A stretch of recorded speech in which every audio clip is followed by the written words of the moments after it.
Wednesday, September 3rd, 2014, 9 o'clock, and we're in the Senator Hearing Room, Courthouse Square, 550 Court Street, Northeast in Salem, for our weekly Board of Commissioners meeting.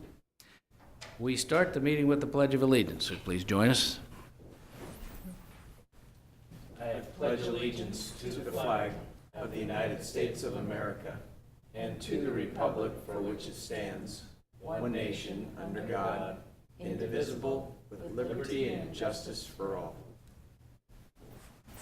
Thank you very much. We always start our meetings with the chance for public comment, and we have somebody today. That's a special moment. Ken Heber.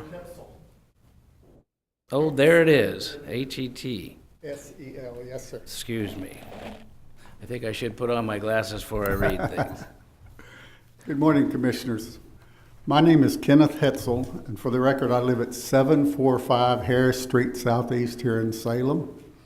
And today I come to you as a board member of ROCC, R-O-C-C, Recovery Outreach Community Center at 1154 Madison Avenue Northeast in Salem, Oregon. September 5th, we're having our Hands Across the Bridge recovery celebration at Marion Park.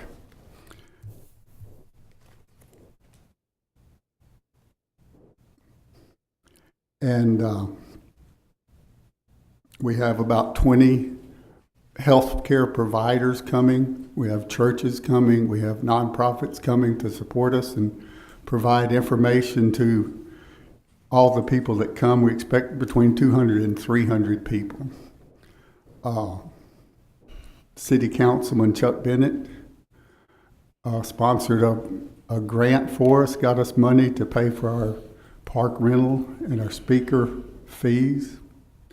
I wanted to invite you and the CCTV viewing audience to come. Anybody that's interested in recovery. Recovery is anything that is getting back what you've lost. To me, it's drinking one less beer a day or one less beer a week. It's getting your kids back from human services. It's getting your wife back if you're separated or divorced, getting your family back together. Recovery is getting a job, a little job. Recovery is a step.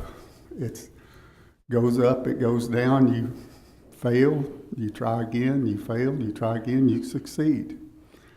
And the celebration is in joint with Polk County this year. We're going to have people from Polk County come, and we're going to carry signs and go up the Marion Street Bridge. We're going to say the Serenity Prayer, and we're going to throw flowers in the Willamette for the people that we've lost that it didn't make recovery. So I invite y'all to come and support us, and we'll be there. Thank you. All right, thank you, Ken. Yes, sir. Next is our consent calendar. Commissioner Cameron, I believe you're up. Hey, Mr. Chair, I'll move removal of, under community service, removal of the order appointing Walt Biglow, Donald Dotson, Ron Hayes, Sheriff Jason Myers, Judge Tracy Powell, and Tim Sinatra to the Marion County Children and Families to the terms ending June 30th, 2018, removing that from the consent calendar. I'll second the motion. All right, it's moved and second to remove that item, the reason being that they've already been appointed, so it didn't need to be done again. Any further discussion? Appoint them twice. No, we could do it twice and stretch them out another 4 years, too. But there's a call a question. All in favor, say aye. Aye. Aye, the motion passes. And now, if you would. Mr. Chair, I'll move the consent calendar. First item, under Board of Commissioners recommended approval of an OLCC application of the Monitor Market and Deli in Woodburn. Under Community Services, approve an order appointing Jim Seymour to the Marion County Children and Families Commission to a term ending June 30th, 2018. Under Health, approve Amendment Number 5, adding $14,000 to the contract with Cascade Career Services, Inc. for supported employment services and extend the the term to October 31st, 2014. I'll second the motion. All right, it's been moved and seconded to approve the consent calendar. Any other discussion? Don't hear any. All in favor, say aye. Aye. Aye. Aye, motion passes. Two items under health, under action, excuse me. The first is the Health Department, and consider approval of a contract for $300,000 with Public Partnerships LLC to provide fiscal intermediary services for a variety of CAPS client-based programs. Health Director Rod Calkins is here and happy as ever. Good morning. Go ahead. Yeah. We're here to ask you to approve this contract. It's a one-year contract for up to $300,000 for fiscal intermediary services. It was recommended subsequent to an RFP, a request for proposals, that was conducted in May of this year. We had three applicants, and this particular company was chosen based upon not just cost, but also the quality of services recommendations from others that we received. We have been receiving fiscal intermediary services from a company called RCO, or Resource Connections of Oregon, for a number of years. They were one of the applicants, and they did not score as well during the RFP, and we want to go ahead with this new company. We're certainly happy with the services that Resource Connections has been giving us, and they're continuing. They've extended their work through September to make sure that the transition is a smooth one. So what are fiscal intermediary services? They are different things. For example, we pay stipends to some of our peer recovery specialists who work for our Consumer Care Partnership Program. That's a partnership that wraps a team of consumers who have been through the system and have gotten to a stage in recovery where they can give back to people, either from alcohol and drug problems or mental health issues. And those teams kind of provide a support system for folks who are struggling in their early stages of recovery. And that's one of the important supports that we can wrap around people that go beyond what we provide in terms of professional services like case management, therapy, medication. And it's a very personal and a very natural support that comes into play and makes a big difference in consumers' lives. We pay a stipend to the co-leaders of those teams of about $85 a month. And that's one of the fiscal intermediary services that we have somebody else pay. We also have personal support service workers, both in our developmental disabilities program and other programs, such as our Aim High program, or our transition from higher levels of care to lower levels of care. And those personal support workers provide a variety of services in the community, in homes. They do skills training. They help people learn and practice skills of daily living, like shopping, cooking, those kind of things that are necessary for self-sufficiency and independence. One of the things I think that when you're paying for those services, there have been issues around who the employer is. And so by using a fiscal intermediary service, it's clear that Marion County, although we're one of the funding pass-through agencies, we are not the employers of those personal care assistants. The other piece I wanted to mention is that in the last round of RFPs last year for the mental health investment, we were successful in writing, in conjunction with the Mid-Valley Behavior Care Network, a grant for rental assistance. We have a number of folks who come out of prison, out of the justice system. They have a history. They don't qualify for Section 8. They need assistance oftentimes finding a place to land. The other thing is Section 8 is well backed up, oftentimes a year, 3-year wait to get into subsidized housing. So this provides a bridge for a number of people where they have rental assistance up to $500 a month to support them in stable housing in conjunction with some treatment that we're offering as well. So that's what fiscal intermediary services are, and that's what this contract would cover. I do want to mention, I said something about the developmental disability personal care assistance. That has changed this year. We are no longer managing the money for that. We're not contracting for fiscal intermediary services. The state is contracting directly with another fiscal intermediary company. So this is part of the developmental disabilities moving payments rather than a pass-through of money through the counties with our having to cut an extra contract, direct contracting from the state to a fiscal intermediary company. That's about it. Any questions? Are there any questions? Go ahead. Thanks, Rod. That was a great description of the services. I just have one technical question. So the contract is retroactive to July 1, 2014. But then I heard you say that the prior contractor is continuing to provide services until you negotiated all the details of this contract. So can you just kind of shed some light on why it's retroactive? So the retroactive part, let me start with RCO is continuing. We extended that contract to go through until October 1st. Which is the date we expect the new company to be able to go live and start payments. We've been working with that company.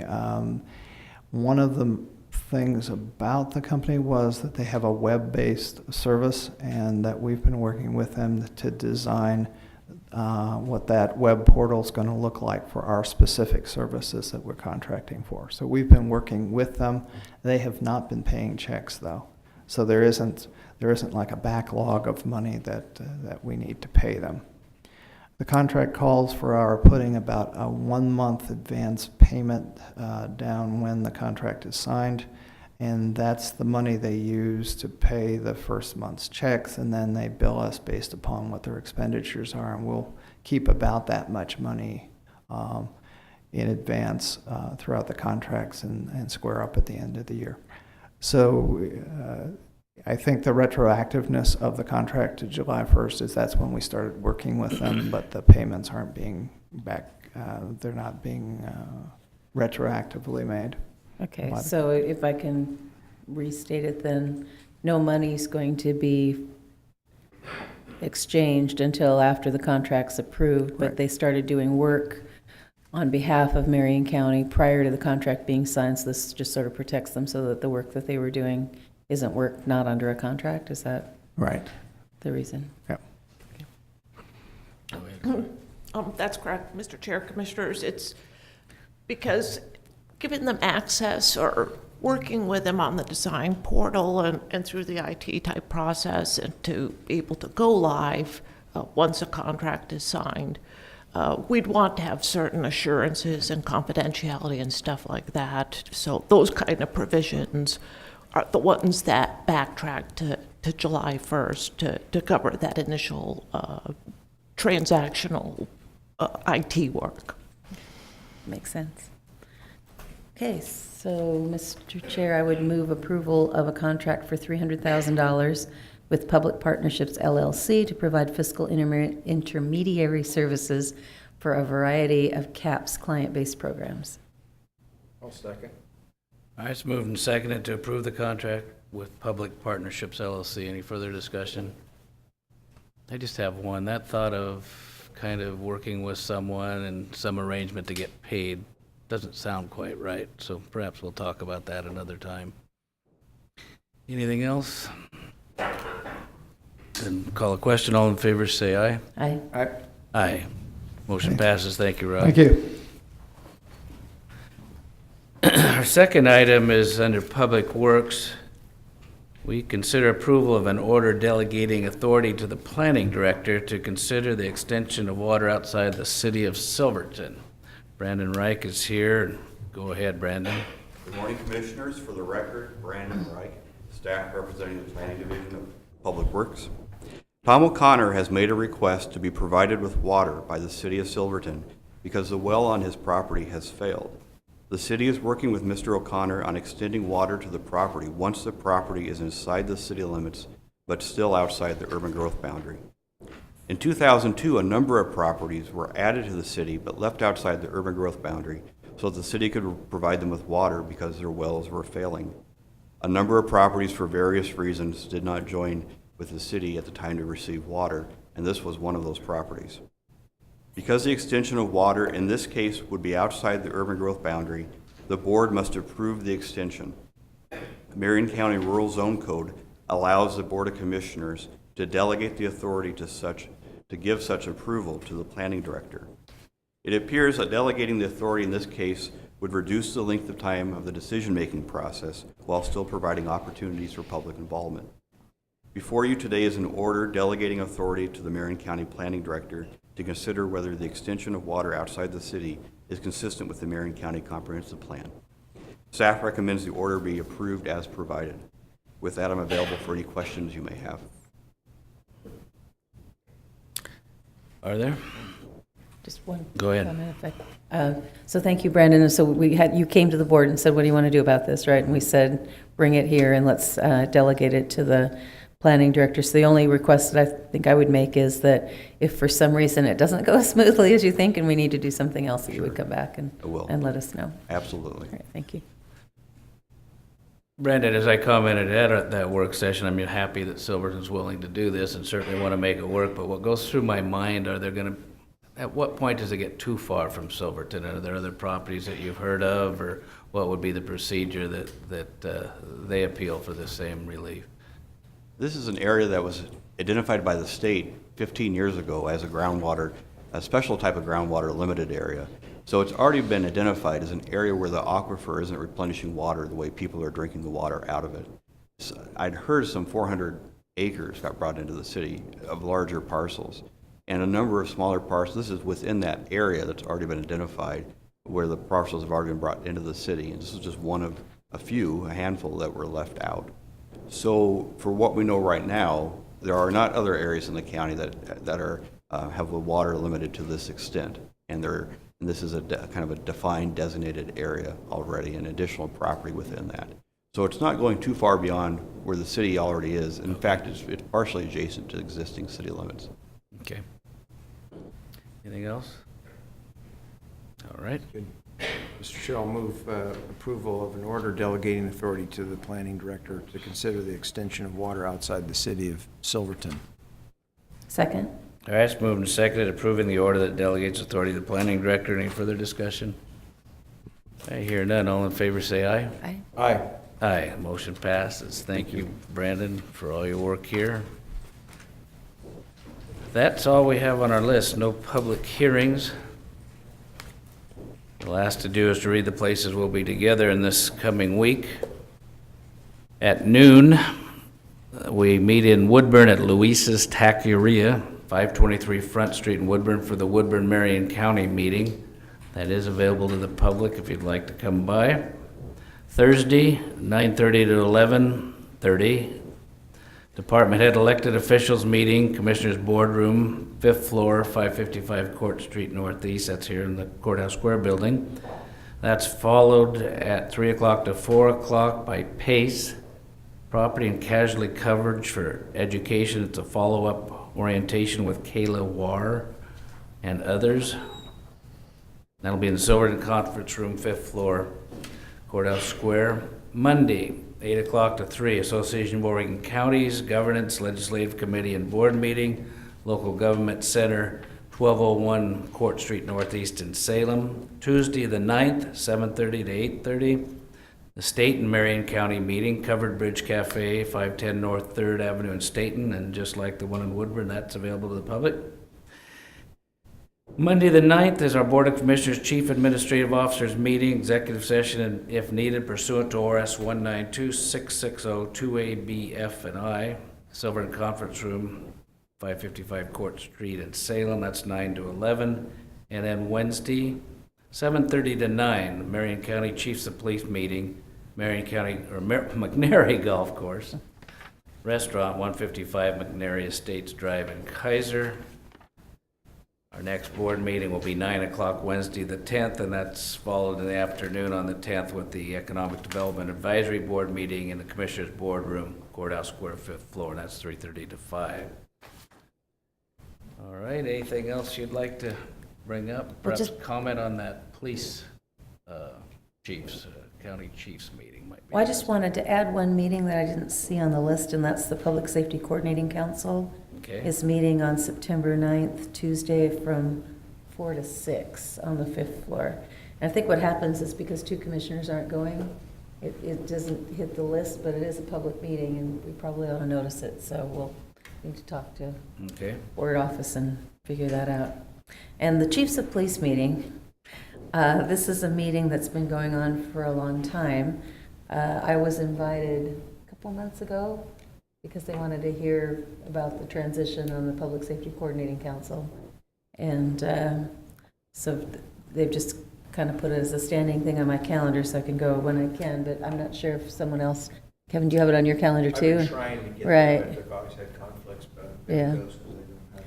So I think it's because 2 of us have it on our calendars that shows up. But it's, I mean, they have interesting people there. They have chiefs from all around, the sheriff's there, Walt Biglar, our district attorney. Had some people from the FBI, you know, I mean, so I mean, some federal people, so it's pretty high-powered group. All right. Now, you do see the time is rather short, and I don't want to be here by myself Wednesday. No, I leave by 8:30. I went once and I was here. All remember? right, fine. Might just come squeaking in at the last minute, but made it. All right, anything else?